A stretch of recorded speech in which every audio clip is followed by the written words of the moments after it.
Merci, Monsieur le Président. Monsieur le Président,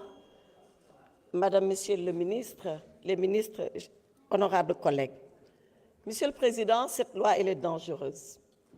Elle est dangereuse 3 fois. Parce que tout d'abord, elle est personnelle. Or, le propre d'une loi, c'est d'être de portée générale et impersonnelle. Elle est votée erga omnes. Mais pourquoi disons-nous que cette loi, elle est personnelle? On le dit parce que, quand on regarde l'ancien article 29, que celui-là a vocation à réformer et à remplacer. Dans cet ancien article 29, il y a une série de délits qui ont été listés et où on a dit qu'une fois qu'ils ont été commis, le juge peut prononcer la peine complémentaire d'inéligibilité.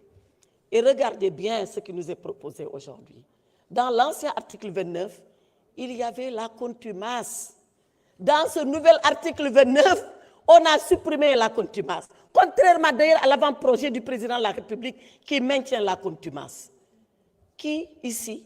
peut être concerné par la contumace? Tout le monde sait ce qui se passe, mais comme on le dit, on ne peut pas parler de corde dans la maison d'un pendu. Voilà pourquoi toutes les dispositions de cette loi ne renvoient qu'à une seule et unique personne. Et d'ailleurs, je salue le courage de ceux-là qui l'ont reconnu. Mais ce n'est pas le plus grave. Le plus grave, et qui fait que cette loi est hyper dangereuse, c'est qu'elle rétroagit. On l'a suffisamment dit. La rétroaction d'une loi est une disposition spéciale, particulière. Et d'ailleurs, quand il arrive au Parlement de la prononcer, le Parlement s'explique sur les raisons de la rétroaction. Or, ici, la seule raison est que le Parlement n'invoque pas d'ailleurs, qu'il garde sous silence. La seule raison, c'est qu'on veut effacer des peines qui sont devenues des peines absolument définitives. Alors, est-ce que la loi peut venir seulement pour redresser des décisions de justice, pour entraver à des décisions de justice qui ont été prononcées en instance, en appel, en cassation et même en rabat d'arrêt? Voilà pourquoi cette loi est dangereuse. Troisièmement, et c'est le plus grave, la loi permet aux citoyens sénégalais de se rebeller contre les décisions de justice. J'ai trouvé ça particulièrement grave et je vais vous donner lecture ici. Aucune condamnation liée à une infraction non mentionnée au présent article ou à l'article L28 du présent code ne peut empêcher l'inscription d'un citoyen sur les listes électorales. Quand le juge dit que le citoyen ne peut pas s'inscrire, eh bien, la personne peut refuser la décision de justice. Contrairement au préambule de notre Constitution, qui dit que nous devons tous nous soumettre aux décisions de justice. Donc, je considère que cette loi, elle est dangereuse. Elle est dangereuse pour notre démocratie. Elle est dangereuse pour notre République parce que c'est une loi personnelle, parce que c'est une loi qui rétroagit pour faire entrave à des décisions de justice, parce que surtout c'est une loi qui incite à la rébellion des personnes et des citoyens contre des décisions de justice qui ont été rendues souverainement par les cours et tribunaux. Monsieur le Président, cette loi n'est pas une loi. Elle n'est pas une loi. Quand on lit son exposé des motifs, on comprend qu'elle n'est pas une loi. L'exposé des motifs renvoie à l'intention du législateur. Quelle est l'intention du législateur ici? Rien, sauf à légiférer pour une personne. Quand on légifère pour une personne, on ne fait pas œuvre de loi, on ne fait pas œuvre de législature. Et en lisant cette loi, mon esprit me renvoie qu'à un seul mot qui caractérise cette loi, c'est le galimatia. Un galimatia législatif. Nous ne devons pas accepter cela. Notre Parlement n'est pas digne de galimatia législatif. Je vous remercie. Merci beaucoup. Honorable Aïb Dafé, vous avez la parole.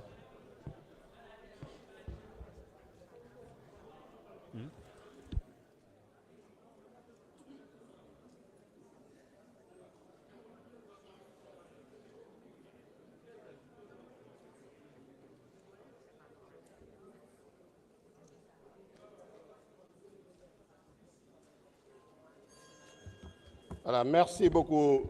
Monsieur le Président, Monsieur le ministre de l'Intérieur et de la Sécurité publique, Madame le secrétaire d'État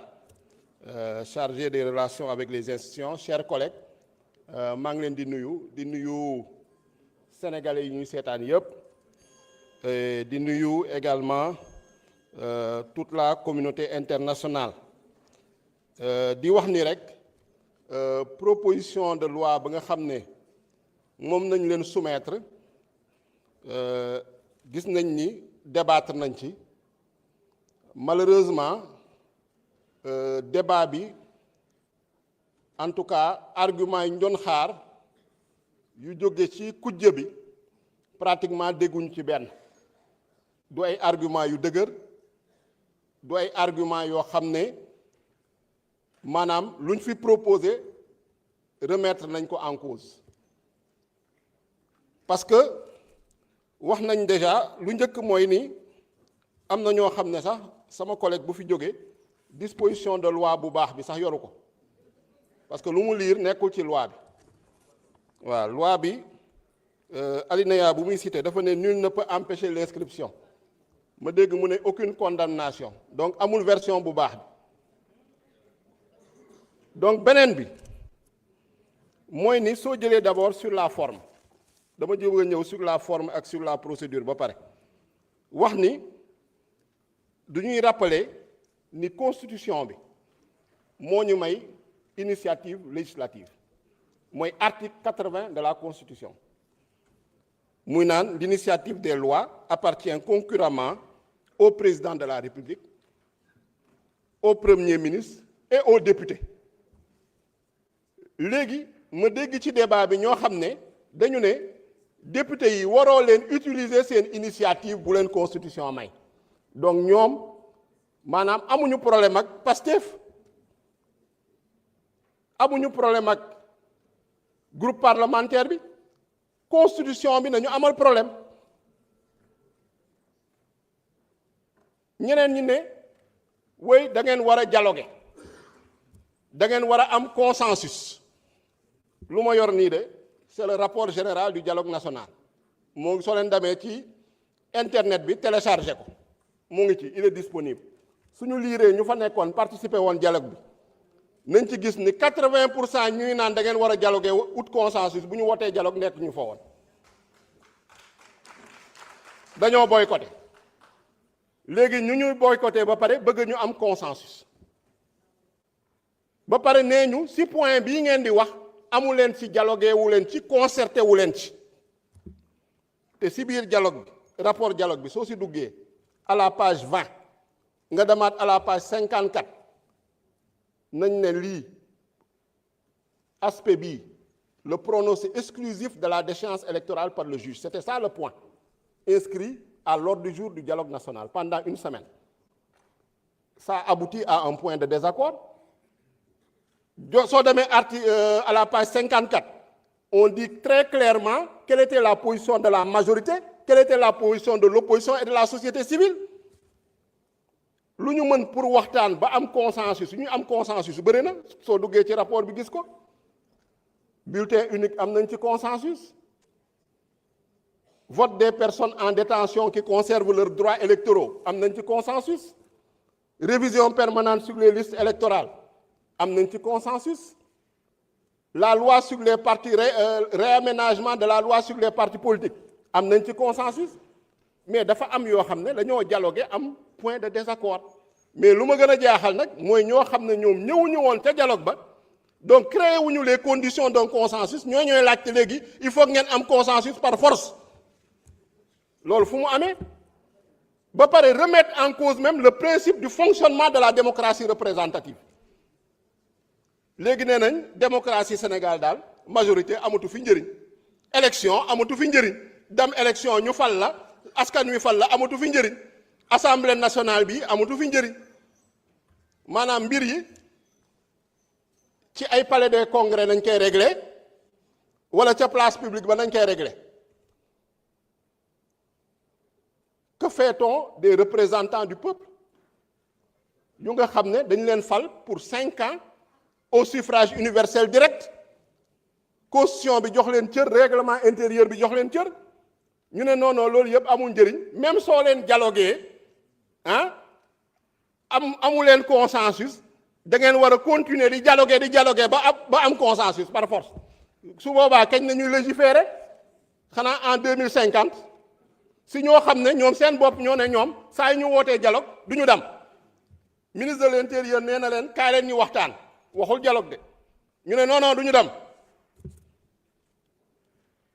rencontre d'échange la leen wax mu informer leen sur les processus électoraux ñu ne du ñu dab léegi ñooñu nag ñooy laajte consensus te consensus léegi bu ñu bëgg consensus par force la ça veut dire que on est dans une logique kafkaïenne on est dans l'absurde en réalité lu ma yaakaar wax nañu également sur la question de la légalité de la procédure loolu amul benn doute procédure bi elle est conforme à la Constitution elle est conforme au règlement intérieur élégance lu si jiitu mooy nga respecter la loi la Constitution c'est ça d'abord l'élégance